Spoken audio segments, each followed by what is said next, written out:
How you doing? John from Jersey Buyer. Today we're going to talk about records, vinyl records, which as you can tell, I'm very into collecting. So what wound up being my best purchase ever happened last year. Michelle and I were out going to garage sales as we usually do on a Saturday morning. We walked up to this one house and the guy had tons of different collectibles out. And I didn't see any vinyl records. So struck up a conversation. I mentioned to him I'm starting to collect. And he said, "Oh, I think I have some inside you might be interested in." Comes out holding two large crates of records. And the first record in there was Led Zeppelin. I saw the condition from the outside looked kind of ratty, but it's Zeppelin, so it got my interest. So he said, "Don't even look at it. $20, it's all yours." So I figured, okay, two crates worth of records, maybe it's 80 to 100 records. It's worth a shot for $20. Took it, threw it in my car, got home, and as I'm paging through, here is what I found. The Beatles Yesterday and Today. This is an album that many of you have probably seen before. Came out in 1966. But what's special about this record is, when it first came out, Capitol Records, this was the original, what the original record cover looked like. So as you can imagine, there's quite an uproar.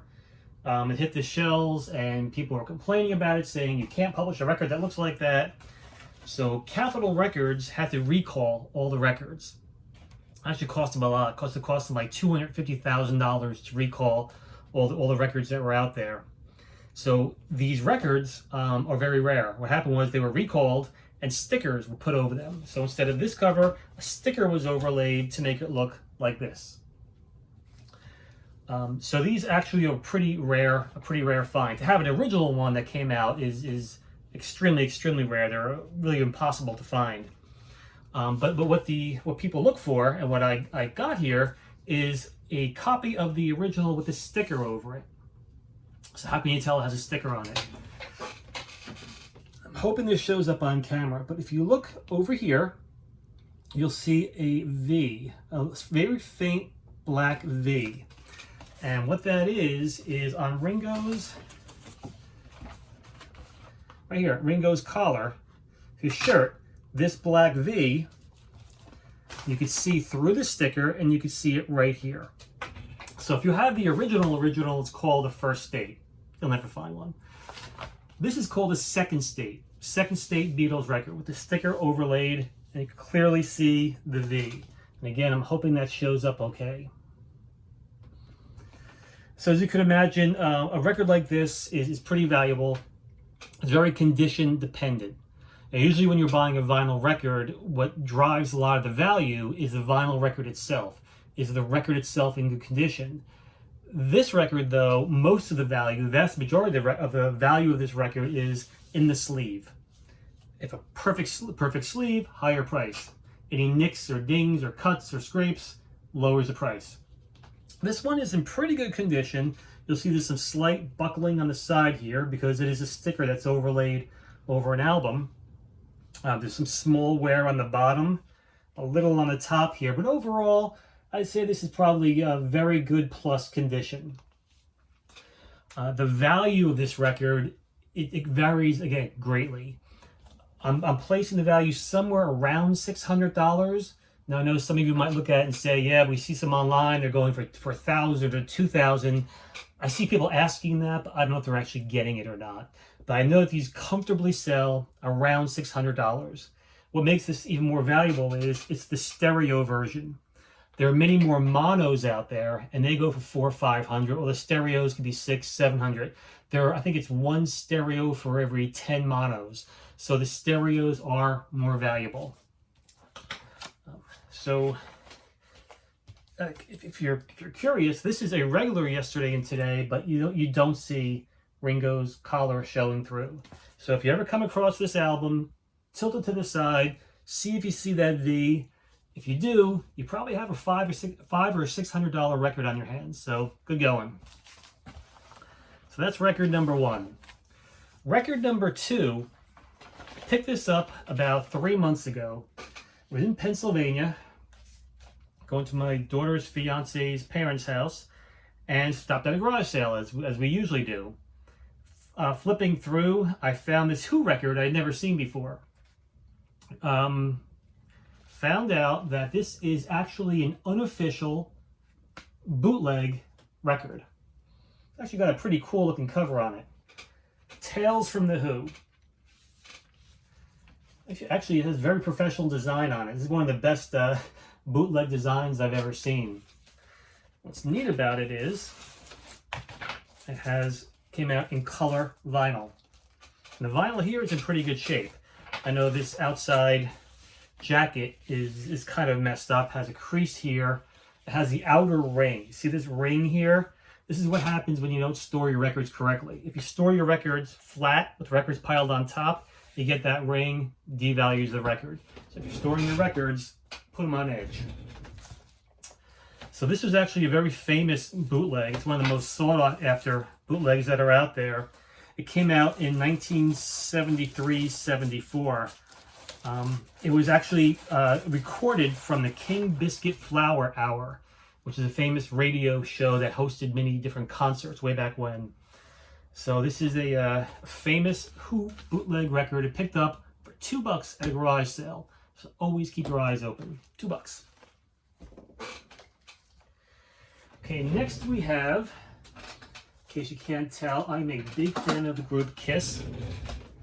Found 8-track tape. Kiss Double Platinum. So Kiss Double Platinum, this came out back in 1978. For those of you who are old as I am, you remember that it was a big deal when 8-tracks came out. You could put an 8-track player in your car, stick in your 8-track, and listen to music as you drive around. So 8-tracks used to be a pretty big deal. Again, this came out in 1978. A lot of the songs were remixed for Kiss Double Platinum. They even renamed one of them. Strutter is now called Strutter 78. I kind of prefer the old version, the old recordings, but in any case, what's neat about this is it's still sealed. You don't see too many sealed 8-tracks anymore. This is an example of an unsealed one of the Destroyer album. These tapes are still technically playable if you have a player. So you have a couple players up here. What you have to do is there are pads that are in here, and these pads have to be replaced. You push down on it. If it doesn't spring back, you need a new pad. There's a bunch of websites and YouTube videos that walk you through how to do it. I haven't done it myself, but I don't think it's too difficult.